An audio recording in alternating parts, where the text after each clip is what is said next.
Hi-ho, Tudor-minded people. It's Philadelphia Carrie for Tudor Time Machine. Today I speak to you of miserable maladies of the body. Rotting teeth. The trial of this ailment is too great. The terrible taste in the mouth. Food brings no joy, and one's expression is inevitably sour. Tudorphiles, I do not wish it on you, peasant though you may be. Indeed, it is passing strange that those among us at the tippy-top of the great chain of being suffer the ague of the tooth more than those at the bottom. My good Queen Bess was plagued in 1578. She was then but 45 years, and the most glorious monarch. 'Tis unjust that her tooth did throb and so afflict our queen. She could not sleep, nor eat, nor dance la volta. Not a soul at the court could rest, knowing the anguish of our Gloriana. Doctors came from far and wide, and conferred on what was to be done. It was settled she must have removed the pearly yet offending tooth from her mouth. My queen did not fear the Spanish, she did not fear the plague, she did not fear a devilish priest, but a tooth extraction. Mon Dieu! Indeed, the result could be terrifying, for a frothy yellow bile or green bile might explode from the orifice, disrupting the humours, and a death could ensue. Or if the barber-surgeon did grasp too firmly on the tooth, he might wrench a part of the jaw out along with the tooth. Good Queen Bess, her mind so philosophical and wise, could not decide what was the best course of action. And yet we at court desired more than anything that her anguish end.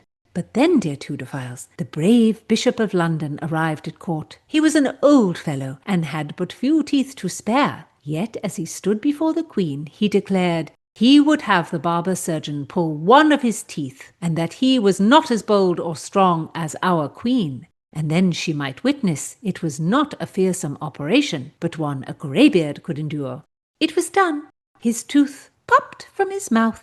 Calmly did he bear it.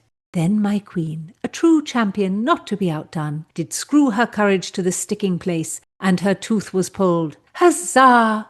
We gave her sugar to brush her teeth as soon as the ordeal was over, so her remaining teeth would be twice as strong. Nothing does bring strength to the body as sugar does. Miserable maladies of the Tudors. How now, Tudorphiles? What think you? If you're new here, I'm Gage. I'm Jessica. And we're here with Philadelphia Carrie and her story of Elizabeth I's rotting teeth. I was much saddened by her plight.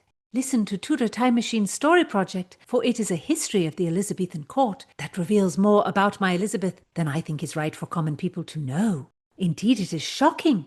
Listen and subscribe on YouTube, Podbean, or Spotify while you are gadding about, and give me a like. Tudorphiles are an amazing bunch. You have the wit of Beatrice and the kindness of Cordelia. Thank you for joining us. Today we are talking about rotting teeth. And I will tell you, it is a murderous discomfort. You no doubt have never had a toothache. Why do you think that? 'Tis the lords and ladies who truly suffer. You are not a lord or lady. Well, why do you think the lords and ladies suffer? The greatest doctors in the land believe it to be the tiny toothworms. Is that what they really think? I know not. No doubt it is a miasma, the source of most illness. But those with coin do brush our teeth with sugar to advance our health, so we need not see the barber-surgeon. Oh dear, dentistry was pretty scary in the 16th century. And French barber surgeon Ambroise Paré in the middle of the 16th century understood that the cure for the tooth could also damage the patient. He wrote, and I quote, "The extraction of a tooth should not be carried out with too much violence, as one risks producing luxation of the jaw or concussion of the brain and the eyes, or even bringing away part of the jaw together with the tooth, not to speak of other serious accidents, which may supervene, as, for example, fever, apostema, abundant hemorrhage, and even death." Oh, wow. I might be hesitant to get that too. I mean, Elizabeth was right to be nervous. I still don't like going to the dentist, but at least getting a tooth filled is pretty much nothing, especially with fabulous Novocaine. It's true. And after the tooth is filled, we can keep the tooth in our mouth where it belongs. I do not wish to keep such a tooth. Out, I say! More sugar to keep them clean. Get the tooth out like the queen. Give heed, Tudorphiles. Enjoy good health. Listen in next time. Don't miss a malady. Subscribe on YouTube and give me a like.